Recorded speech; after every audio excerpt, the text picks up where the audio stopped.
देखिए इस सावन के महीना में कौनो के पति एकदम दारूबाज हो गईल बड़े,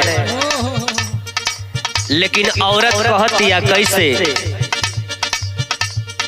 गोरिया रोवे बैठी अंगनावा, गोरिया रोवे बैठी अंगनावा, दारूबाज मिलल सजनवा ना।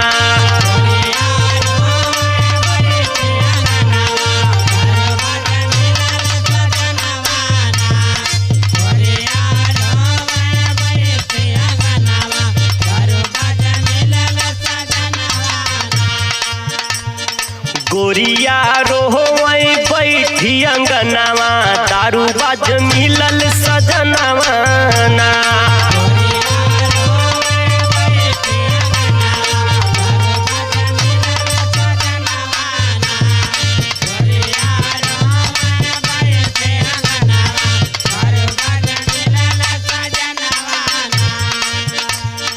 ओकरे कौनो फिकर बा नाही, ओकरे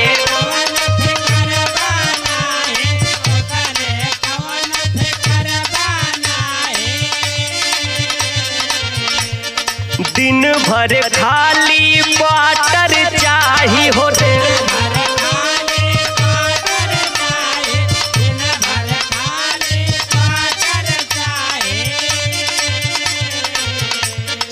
ओकरे कौनो फिकर बा नाही, दिन भर खाली वाटर चाही। सास ससुर झंखरा तो दिनावा, सास ससुर झंखरा तो दिनावा, दारूबाज मिलल सजनवा ना।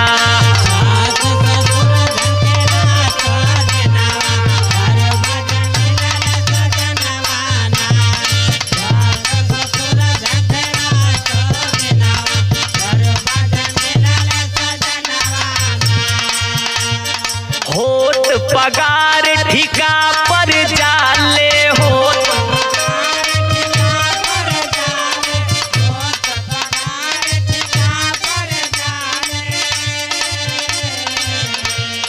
खाली हाथ झुमत आवेले, खाली हाथ झुमत आवेले, खाली हाथ झुमत आवेले। होत पगार ठिका पर जाले, खाली हाथ झुमत आवेले। अरे रोवे लड़का देख समनवा, रोवे लड़का देख समनवा, दारूबाज मिलल सजनवा ना।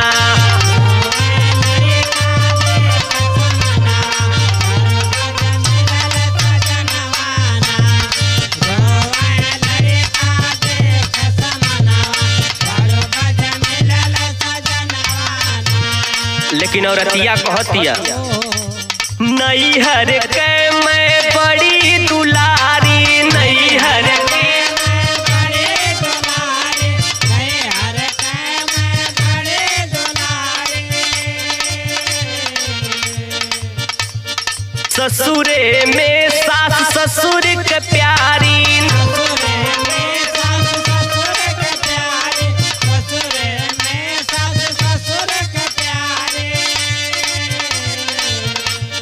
नैहर के मैं बड़ी दुलारी, ससुरे में सास ससुर के प्यारी।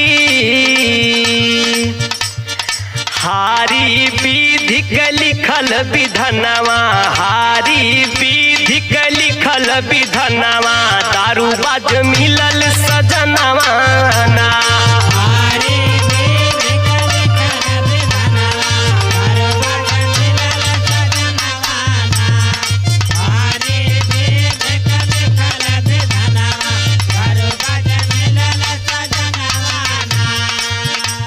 लेकिन आखिरी में औरत कहतिया, सब कर धनवा गयल रोपाई, सब कर धनवा गयल रोपाई, सब कर धनवा गयल रोपाई। मोर